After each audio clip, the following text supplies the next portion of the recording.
Hi friends, welcome to my channel Mr. Future Today. சேனலை மறக்காமல் subscribe பண்ணிட்டு bell ஐக்கானை கிளிக் பண்ணிக்கங்க. அப்போ தான் நான் போடக்கூடிய வீடியோ உடனே நோட்டிஃபிகேஷனாக வரும். வாங்க வீடியோக்குள்ளே போகலாம். இன்றைக்கான வீடியோவில் நம்ம எதை பற்றி பார்க்க போகிறோம் அப்படின்னு பார்த்தீங்கன்னா, ரேஷன் கார்டு சம்மந்தமான ஒரு முக்கியமான அப்டேட்டும், அப்புறம் புதுசாக எப்படி ரேஷன் கார்டு அப்ளை பண்ணணும், அதுக்கு என்னென்ன டாக்குமெண்ட் வேணும் அப்படிங்கிறத பற்றி ஃபுல் டீட்டெயிலாக சொல்லிடுவேன். அதுக்கு முன்னாடி சேனலை நீங்கள் மறக்காமல் சப்ஸ்கிரைப் பண்ணிட்டு பெல் ஐக்கானை கிளிக் பண்ணிக்கங்க. அப்போ தான் நான் போடக்கூடிய வீடியோ உடனே உங்களுக்கு நோட்டிஃபிகேஷன் வரும். மறக்காமல் ஷேர் பண்ணிட்டு லைக் பண்ணிடுங்க. தெரியாதவங்களுக்கு தெரியப்படுத்துங்க. வாங்க வீடியோக்குள்ளே போகலாம். இந்த வெப்சைட்டுக்கான லிங்கை வந்து நான் டிஸ்கிரிப்ஷனில் கொடுத்துட்றேன். நீங்கள் டைரெக்டாக உள்ளே வந்துடலாம். இதில் கிளிக் பண்ணிங்க அப்படின்னா டைரெக்டாக உள்ளே வந்துடலாம். இல்லை நீங்கள் டைரெக்டாக நீங்கள் டைப் பண்ணி வரணுன்னாலும் tnpds.government.in இந்த வெப்சைட்டில் வந்தீங்கன்னா உங்களுக்கு ஹோம் பேஜ் வந்து இப்படி தான் இருக்கும். இதில் ஃபஸ்ட்டு என்ன ஒரு முக்கியமான இன்ஃபர்மேஷன் அப்படிங்கிறத சொல்லிடுறேன். நீங்கள் இது வரைக்கும் பார்த்தீங்கன்னா கிட்டத்தட்ட புதுசாக ரேஷன் கார்டு அப்ளை பண்ணி ஒரு வருஷத்துக்கு மேலே இது வரைக்கும் ரேஷன் கார்டே அப்ரூவல் தராமல் இருந்தாங்க. இப்போ வந்து பார்த்தீங்கன்னா அது வந்து அப்டேட் பண்ணி கொடுத்துட்டாங்க. ஜனவரியிலேருந்தே சொல்லிட்டு தான் இருக்காங்க, அடுத்த மாதம்ன்ட்டு ஒவ்வொரு டைமும் அப்டேட் வந்து தள்ளி போயிட்டே இருந்தது. இப்போ வந்து ஃபைனலாக ஆகஸ்ட்டில் வந்து உங்களுக்கு வந்து ரேஷன் கார்டு பெண்டிங்கில் இருந்தது எல்லாமே வந்து பார்த்தீங்கன்னா அப்ரூவல் கொடுக்க ஆரம்பிச்சிட்டாங்க.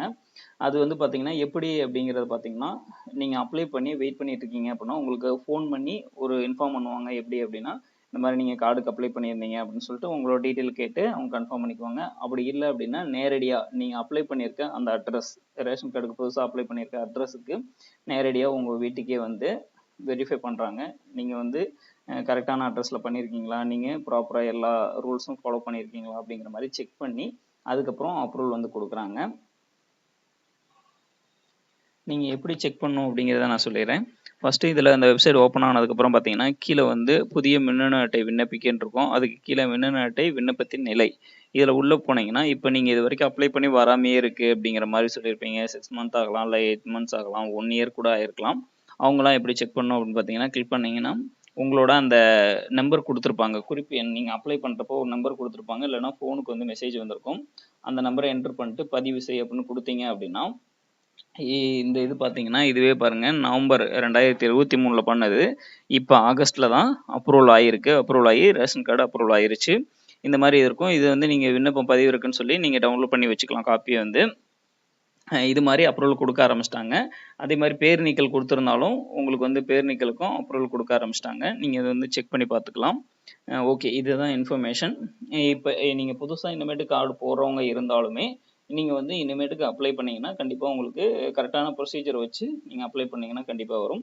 இப்போ நான் அதை பற்றி ஃபுல்லாகவே சொல்லிடுறேன். எப்படி புதுசாக அப்ளை பண்ணணும், அதுக்கு என்னென்ன டாக்குமெண்ட் கம்பல்சரியாக வேணும் அப்படிங்கிறது. கண்டிப்பாக இந்த டாக்குமெண்ட்லாம் இருந்தால் மட்டும்தான் அப்ரூவல் ஆகும். இல்லை அப்படின்னா ரிஜெக்ட் பண்ணிடுவாங்க. அதை நான் என்னென்னங்கிறத சொல்லிடுறேன். இதில் ஃபஸ்ட்டு பார்த்தீங்கன்னா புதிய மின்னணு அட்டை விண்ணப்பிக்க அப்படின்றது பார்த்தீங்களா, இதில் கிளிக் பண்ணீங்க அப்படின்னா உங்களுக்கு வந்து ஒரு பேஜ் ஓப்பன் ஆகும்.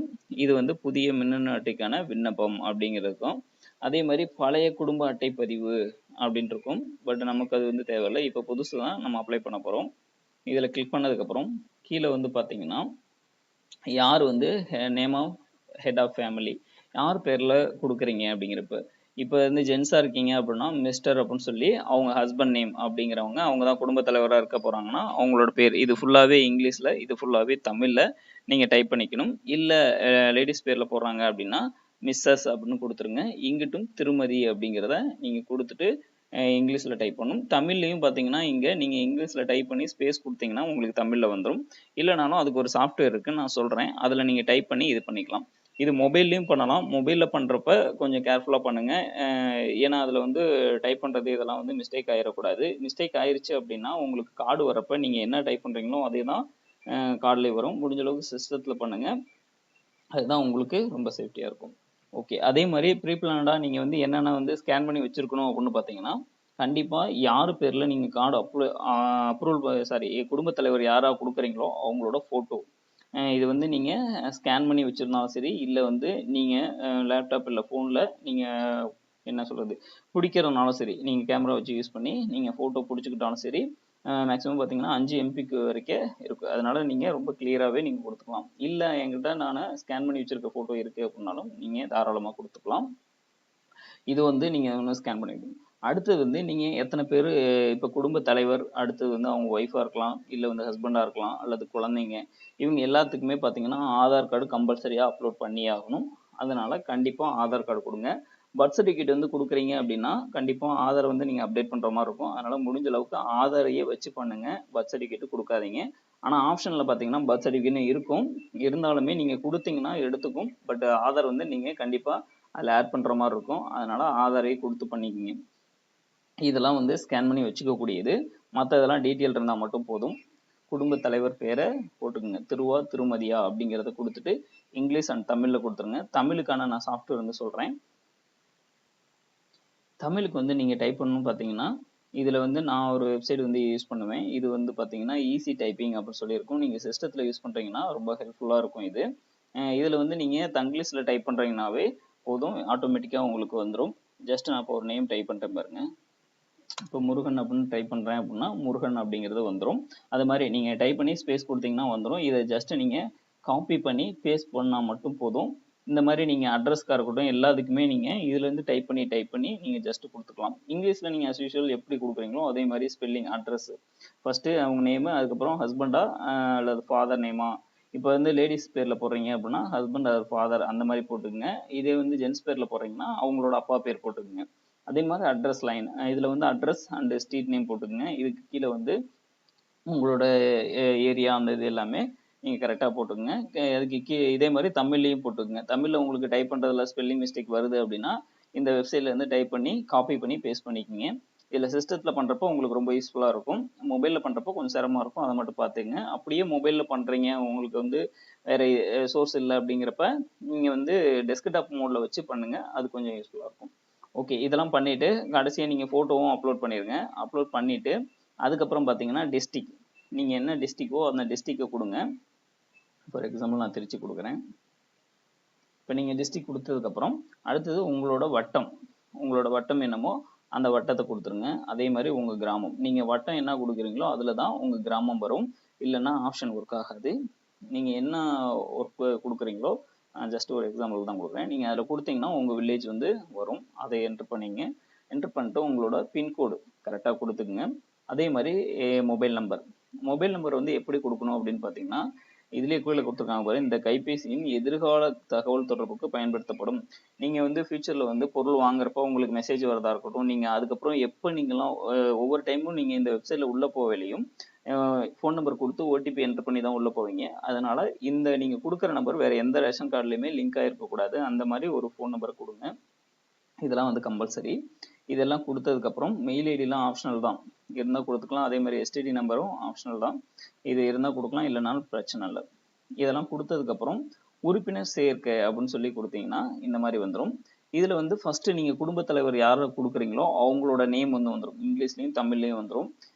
மிஸ்ஸஸ்னா மிஸ்ஸஸ், மிஸ்டர் அப்படின்னா மிஸ்டர் அந்த மாதிரி வந்துடும். இதில் வந்து கொடுத்ததுக்கப்புறம் அவங்களோட டேட் ஆஃப் பர்த் நீங்கள் கரெக்டாக கொடுக்கணும். என்ட்ரு பண்ணுறது ஆதாரில் இருக்க மாதிரி கொடுத்துக்குங்க. கொடுத்துட்டு என்ட்ரு பண்ணிவிட்டு அடுத்தது அவங்களோட ஜெண்டர், ஆணா பெண்ணா அப்படிங்கிறத கொடுத்துடணும். அடுத்தது இந்தியன் அல்லது வேறு எது இருக்குனாலும் அதை கொடுத்துக்குங்க. அதே மாதிரி உறவு முறை, ஆல்ரெடி நீங்கள் ஃபஸ்ட்டு கொடுக்குறப்ப பார்த்தீங்கன்னா ஃபேமிலி ஹெட், குடும்ப தலைவர் அப்படிங்கிறது டிஃபால்ட்டாக வந்துடும். அதுக்கப்புறம் வர்றதுல தான் நம்ம உறவு முறை கொடுப்போம். அடுத்தது அவங்க குடும்ப தலைவர் வந்து என்ன தொழில் பண்ணுறாங்க, கவர்மெண்ட்டா, ப்ரைவேட்டா, ப்ரொஃபஷ்னலாக எதுவும் ஒர்க் பண்ணுறாங்களா, இல்லை பப்ளிக்னா ஜென்ரலாக நீங்கள் எல்லாருமே பப்ளிக்கில் தான் வருவீங்க. அதே மாதிரி அவங்க ஸ்டூடெண்டா அப்படிங்கிறது ஒவ்வொரு டீட்டெயிலாக இருக்கும். அது எல்லாத்தையும் நீங்கள் கரெக்டாக என்ட்ரு பண்ணிவிட்டு அவங்களோட மாத வருமானம் ரூபாயில் போடணும். இப்போ 5000 இருக்கலாம், 10,000 இருக்கலாம், அவங்க எவ்வளோ வாங்குறாங்களோ அந்த அமௌண்ட்டை நீங்கள் கொடுக்கணும். இது வந்து வருஷத்துக்கு கன்வெர்ட் ஆகிடும். சாரி, அங்கே அவங்க இது பண்ணுறப்போ வந்துடும். பட் இது வந்து மாத வருமானமாக அவங்க கன்வெர்ட் பண்ணிக்குவாங்க. அடுத்தது ஓட்டர் ஐடி நம்பர் இருந்தால் கம்பல்சரியாக கொடுங்க, இல்லை அப்படின்னா தேவையில்லை. அதே மாதிரி நீங்கள் ஃபிசிக்கலி சேலஞ்சடாக இருக்கீங்க அப்படின்னா ஆம்னு கொடுத்து அதோட அந்த அட்டையை வந்து ஃபில்அப் பண்ணுற மாதிரி இருக்கும். இதில் வந்து என்ன இது ஃபிங்கர் இதா இல்லை கண் இதா அப்படிங்கிறது ரெண்டில் ஆப்ஷன் இருக்கும். ஏன் அப்படின்னு பார்த்தீங்கன்னா ரேஷன் கார்டில் நீங்கள் வந்து ஃபிங்கரை வச்சு தான் பொருள் வாங்கணும். அதனால உங்களுக்கு விரல்களில் எதுவும் ஊனம் இருக்கா அப்படின்னு கேட்டிருக்காங்க. இல்லை கண் பார்வை இது மாதிரி எதுவும் இருக்கா அப்படின்னு கேட்டிருக்காங்க. ஏன் அப்படின்னா அந்த ஐரிஸ் ஸ்கேன் பண்ணுவாங்க, அதுக்காக இந்த ரெண்டும் கேட்குறாங்க. இருந்தால் இதில் கொடுத்துட்டு அதுக்கோட டாக்குமெண்ட்டை நீங்கள் இதில் அப்லோட் பண்ணிடணும். இல்லை அப்படின்னா இல்லைன்னு கொடுத்துருங்க. இதில் வந்து மற்ற ஆவணங்கள் வந்து பார்த்திங்கன்னா கண்டிப்பாக குடும்பத் தலைவருக்கு ஆதார் கார்டு மட்டும்தான் அப்லோட் பண்ண முடியும், வேறு எதுவுமே பண்ண முடியாது. அதனால் கண்டிப்பாக நீங்கள் ஆதார் கார்டு கொடுத்து அந்த இதில் இப்போ சூஸ் ஃபைல்னு கொடுத்து நீங்கள் ஸ்கேன் பண்ணி வச்சுருப்பீங்களா ஆதார் கார்டு, அதை வந்து இதில் லிங்க் பண்ணிடுங்க. இது பண்ணிட்டு பதிவேற்று அப்படின்னு கொடுத்ததுக்கப்புறம் இங்கே வந்து பதிவேற்று அப்படின்னு வந்துடும். வந்ததுக்கப்புறம் இதில் அவங்களோட Aadhaar number 12 Aadhaar number enter பண்ணிட்டு உறுப்பினர் விவரம் சேர் அப்படின்னு சொல்லி நீங்கள் கொடுத்துடணும். நீங்கள் குடும்பத் தலைவர் டீட்டெயில் கொடுத்ததுக்கப்புறம் இந்த மாதிரி குடும்பத் தலைவர் விவரங்கள் சேர்க்கணும் அப்படின்னு சொல்லிட்டு வந்திருக்கும். அதுக்கப்புறம் உங்களுக்கு ஃபேமிலிக்கு கீழே இருக்கவங்கள சேர்க்கணும் அப்படின்னா நீங்கள் உறுப்பினரை சேர்க்க அப்படின்னு கொடுத்ததுக்கப்புறம் அடுத்தது இப்போ நீங்கள் வந்து லேடிஸ் பேரில் போட்டிருக்கீங்கன்னா ஜென்ஸ் பேர் கொடுக்கணும், ஹஸ்பண்ட் நேமு இல்லது ஹஸ்பண்ட் நேம் கொடுத்துருந்தீங்கன்னா ஒய்ஃப் நேம் கொடுத்து இதில் வந்து என்ட்ரு பண்ணணும். உங்கள் பேர் இங்கிலீஷ் தமிழில் அதே மாதிரி சொன்னது, date of birth and female என்ன கொடுத்துக்குங்க, ஆனா பெண்ணா அப்படிங்கிறத கொடுத்துட்டு தேசிய இனம் இதெல்லாம் கொடுத்துருங்க. உறவு முறை இதில் வந்து கரெக்டாக கொடுக்கணும். இதில் என்ன கொடுக்குறீங்களோ அதை தான் கொடுக்கணும். இப்போ வந்து ஜென்ஸாக இருந்தாங்க அப்படின்னா இப்போ வந்து அவங்க ஒய்ஃப் வேறு வந்து நீங்கள் ஆட் பண்ணுறீங்க அப்படின்னா மனைவி அப்படின்னு கொடுத்துருங்க. இல்லை வேறு என்ன கேட்டகரி வராங்களோ அதை வந்து கொடுத்துருங்க, மகளா மகனா இந்த மாதிரி ஒவ்வொரு இதையும் நீங்கள் கரெக்டாக கொடுத்துக்கணும். ஓகே, அதே மாதிரி அவங்க என்ன தொழில் பண்ணுறாங்களோ அதை கொடுங்க. அப்படி இல்லை அப்படின்னா நோன் கொடுத்துட்டு அமௌண்ட் போட தேவையில்ல. இல்லை கம்பல்சரியாக போட்டே ஆகணும் அப்படின்னு பார்த்தீங்கன்னா மிஸ்டர் அப்படின்னு கொடுத்தீங்கன்னா கண்டிப்பாக உங்களுக்கு சேலரி வந்து போட்டே ஆகணும், மாத வருமானம். அதில் வந்து என்ன கேட்டகரின்னு கொடுத்துக்குங்க. ஆப்ஷனல் இல்லை அப்படின்னா நீங்கள் கொடுக்க தேவையில்ல. இந்த மாதிரி ரெட் மார்க் வரல அப்படின்னா நீங்கள் கொடுக்க தேவையில்ல. ரெட் மார்க் இருக்குன்னா கண்டிப்பாக நீங்கள் கொடுத்தாகணும். அதே மாதிரி ஓட்டர் ஐடி கம்பல்சரி நீங்கள் கொடுத்துக்கலாம். இல்லை அப்படின்னாலும் பிரச்சனை இல்லை. இதில் வந்து பார்த்தீங்கன்னா ஆதார் அட்டை அண்டு பிறப்பு சான்றிதழ் கொடுத்துருப்பாங்க. மேக்ஸிமம் இப்போ பிறந்த குழந்தையா இருக்குது அப்படின்னா பர்த் சர்டிஃபிகேட் வச்சு நீங்கள் கொடுத்துங்க. பட் ஆதார் எடுத்ததுக்கப்புறம் நீங்கள் கண்டிப்பாக அதை அப்டேட் பண்ணிக்கணும். கொடுத்ததுக்கப்புறம் நீங்கள் என்ன டாக்குமெண்ட் கொடுத்துருக்கீங்களோ அதை சூஸ் ஃபைலில் கொடுத்து அப்டேட் பண்ணிக்கங்க.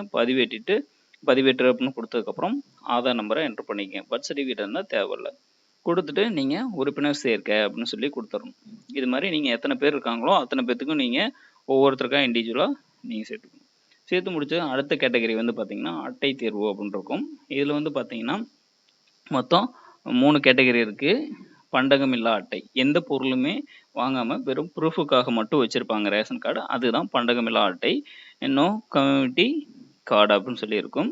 இது வந்து நீங்கள் கொடுத்துட்டிங்கன்னா உங்களுக்கு எந்த வித பொருளும் வராது, ஜஸ்ட் உங்களுக்கு ப்ரூஃபுக்காக மட்டும், ரேஷன் கார்டு ப்ரூஃபுக்காக மட்டும் இருக்கும். அதே மாதிரி அரிசி அட்டை அப்படின்னு பார்த்தீங்கன்னா எல்லாமே வரும். அரிசி, சர்க்கரை, கோதுமை, பருப்பு, எண்ணெய் இது மாதிரி எல்லாமே உங்களுக்கு வந்துடும். அதே மாதிரி சுகர் கார்டு அப்படின்னு பார்த்தீங்கன்னா அரிசி மட்டும் வராது, மற்ற எல்லாமே வாங்கிக்கலாம். அடுத்தது மற்றவை அப்படின்னு இருக்கும். அதே மாதிரி மற்றவை இருந்தால் கொடுங்க, இல்லைன்னா நீங்கள் மேக்ஸிமம் எல்லாருமே அரிசி அட்டை தான் கொடுப்போம். ரைஸ் கார்டு அதை வந்து கொடுத்துக்குங்க. இதில் வந்து இதுதான் ரொம்ப முக்கியமான இது. குடியிருப்பு சான்று வந்து கேட்டிருக்காங்க. குடியிருப்புனா நீங்கள் கொடுக்குற அட்ரஸ் வந்து எது அப்படிங்கிறத ரொம்ப கேர்ஃபுல்லாக நீங்கள் சூஸ் பண்ணணும். ஏன் அப்படி சொல்கிறேன் அப்படின்னு பார்த்தீங்கன்னா இதில் வந்து பார்த்தீங்கன்னா கண்டிப்பாக இப்போ வந்து இப்போ இருக்க ரூல்ஸ் பிரகாரம் கண்டிப்பாக உங்ககிட்ட வீட்டு வரி ரசீது வேணும் கண்டிப்பாக. அது வந்து அப்ளை பண்ணுறவங்க 2 பேர்த்தில் யார் ஒய்ஃபாக இருக்கலாம் இல்லை ஹஸ்பண்டாக இருக்கலாம், அவங்க பேரில் இருக்கணும். அல்லது உங்கள் பேரில் இது இருக்குது பார்த்தீங்களா, எரிவாயு நுகர்வோர் அட்டை, கேஸ் சிலிண்டர் புக்கு வந்து கம்பல்சரியாக வேணும். இது 2ல் ஏதாச்சும் ஒன்று இருந்தால் மட்டும்தான் உங்களுக்கு ரேஷன் கார்டு அப்ரூவல் ஆகும், இல்லைன்னா ஆகாது. ஒவ்வொரு டிஸ்ட்ரிக்கும் இந்த மாதிரி இருக்குது. இப்போ எங்கள் டிஸ்ட்ரிக்ட்லாம் பார்த்தீங்கன்னா கம்பல்சரி இதில் ஏதாச்சும் ஒன்று கம்பல்சரியாக வேணும். இப்போ வந்து நீங்கள் சிலிண்டர் புக் வச்சுருக்கீங்க அப்படின்னா இதை கொடுத்துட்டு இதை நீங்கள் வந்து சூஸ் ஃபைல்னு கொடுத்து நீங்கள் அதை ஸ்கேன் பண்ணி அப்லோட் பண்ணிக்கணும். இல்லை வந்து சொந்த வீடு இருந்தால் அதோட சொத்து வரி, இப்போ வீட்டு வரி ரசீது இருந்துச்சுன்னா நீங்கள் அதை கொடுத்துட்டு இதில் வந்து என்ட்ரு பண்ணிக்கணும். உங்களுக்கு ஆல்ரெடி சிலிண்டர் புக்கு இருக்குது அப்படின்னா நீங்கள் கண்டிப்பாக இதில் கொடுத்துட்டு நீங்கள் சூஸ் ஃபைல் கொடுத்துக்கலாம். இதெல்லாம் கொடுத்து ஸ்கேன் பண்ணி அப்லோட் பண்ணதுக்கப்புறம் இங்கே எரிவாயு இணைப்பு பற்றிய விவரங்கள் இருக்குது பார்த்தீங்களா, இதை கொடுத்துடணும். இதை கொடுத்ததுக்கப்புறம் புக்லேயே வந்து பார்த்தீங்கன்னா உங்களுக்கு டீட்டெயில் இருக்கும். யார் பேரில் உங்கள் புக் இருக்கோ அவங்களோட பேர் இதில் கிளிக் பண்ணிங்க அப்படின்னா இப்போ நான் கொடுத்த நேமில் இருக்கா, இல்லை அவங்க ஒய்ஃப் பேரா, இல்லை ஹஸ்பண்ட் நேமா, அதில் 2 பேர்த்து பேரும் வரும். என்ட்ரு பண்ணதுக்கப்புறம் அதில் நீங்கள் யார் பேரில் இருக்கோ அவங்க பேர் கொடுத்துக்குங்க. அடுத்து வந்து எண்ணெய் நிறுவனம் நீங்கள் இதில் இருக்குது. அந்த புக்லேயே பார்த்தீங்கன்னா பிபிசி, ஹெச்பிசி, ஐஓசி இந்த மாதிரி இருக்கும். அதில் எந்த கேட்டகரியில் வருதோ அதை சூஸ் பண்ணிக்கோங்க.